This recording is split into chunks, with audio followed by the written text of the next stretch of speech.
Hi everyone, welcome back to another video. So this video is about how I scored 95% in my class 12 CBSE boards examination and I was from humanities or arts stream. So let's get into the video.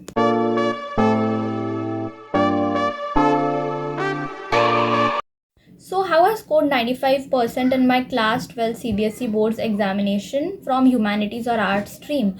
So मैं topic wise पढ़ती थी. This is my funda or a thing that I followed.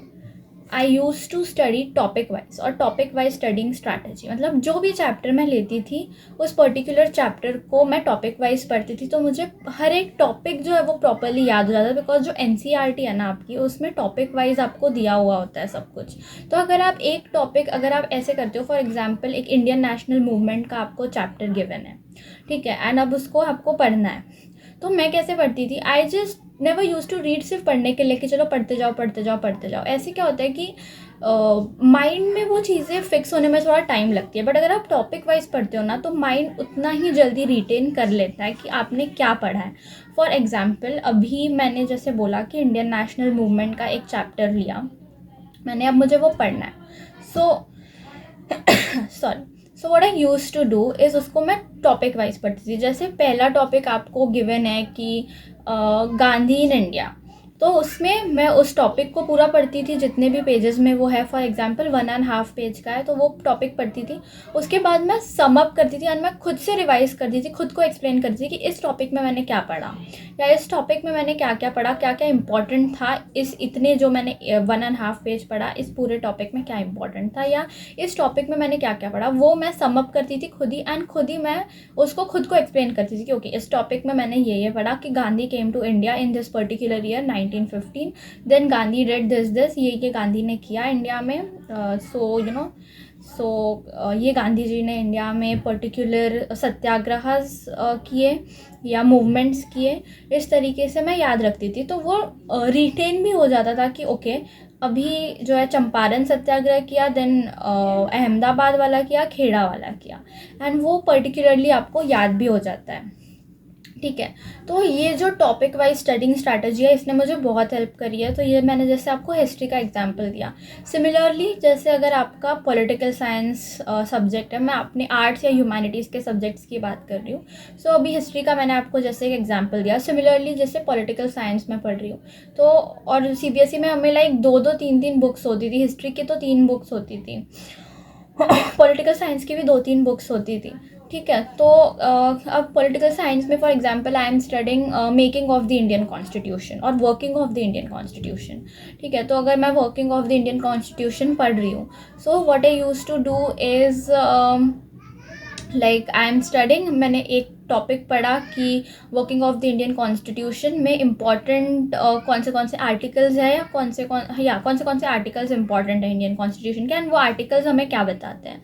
तो मैंने वो उतना पढ़ा and उसके बाद मैं ये खुद को ही सम अप करके खुद को एक्सप्लेन कर दी थी हिंदी में कि ओके अब मैंने इस टॉपिक में क्या क्या पढ़ा कि ये पर्टिकुलर आर्टिकल्स है, ये आर्टिकल ये बताता है, ये आर्टिकल ये बताता है। For example article 14 tells us about equality before law, article 15 tells us about no discrimination, article 16 tells us about employment, article 17 tells us about abolition of untouchability, ठीक है, article 18 tells us about abolition of titles। Oh see I still remember, ठीक है। तो ऐसे मैं पढ़ती थी articles की, इस आर्टिकल का ये आर्टिकल हमें ये बताता है, ये आर्टिकल हमें ये बताता है। सो ऐसे पढ़ने से क्या होता था कि रिटेन हो जाती है चीज़ें आपको कि ओके मैंने अभी ये टॉपिक पढ़ा है तो इस टॉपिक में मैंने ये पढ़ा है। तो आपके माइंड में ना आपका माइंड खुद रिटेन करते चलेगा या याद करते चलेगा, और आप खुद सोचोगे जब आप एग्ज़ाम देने जाओगे ना तो आपको वो पर्टिकुलर पेज भी याद होगा कि ओके ये पेज नंबर था, इस पेज में मैंने ये टॉपिक पढ़ा। और सिर्फ एक बार नहीं पढ़ना है, the key is multiple times revision, ठीक है। तो मैं आपको अगर मैं की चीज़ें बताऊँ कि कैसे बोर्ड्स के लिए मैंने पढ़ा, तो first thing is topic wise reading strategy, and second thing that I followed first thing topic wise reading strategy, and the second thing that I followed is multiple times revision, ठीक है। तो ऐसा नहीं है कि एक बार पढ़ लिया तो आपको रिटेन हो जाएगा। आप अगर उसको जैसे मल्टीपल टाइम्स, जैसे 2 से 3 बार तो आपका पढ़कर हो ही जाना चाहिए। आपकी जो भी बुक है, हिस्ट्री की एनसीईआरटी हो गई, पॉलिटिकल साइंस की एनसीईआरटी हो गई। सिमिलर थिंग फॉर जियोग्राफी में specifically you have to focus on maths. तो मैं क्या करती थी, पढ़ना जो है, जितना आपका रीडिंग सेक्शन है वो तो मैं same topic wise reading strategy use करती थी।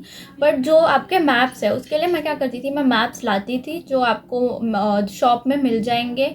इंडिया के मैप वो मैं लाती थी, जो खाली मैप मिलता है वो मैं लाती थी। एंड देन एक बार मैं मैप को अच्छे से देख लेती थी, एंड एक बार मैं मैप में खुद देख देख कर पहले बनाती थी कि यहाँ पे ये चीज़ है, यहाँ पे ये लोकेट है। क्योंकि देखो 12th में आपको सिंपल लोकेशंस नहीं देते, जैसे ये स्टेट लोकेट कर दो।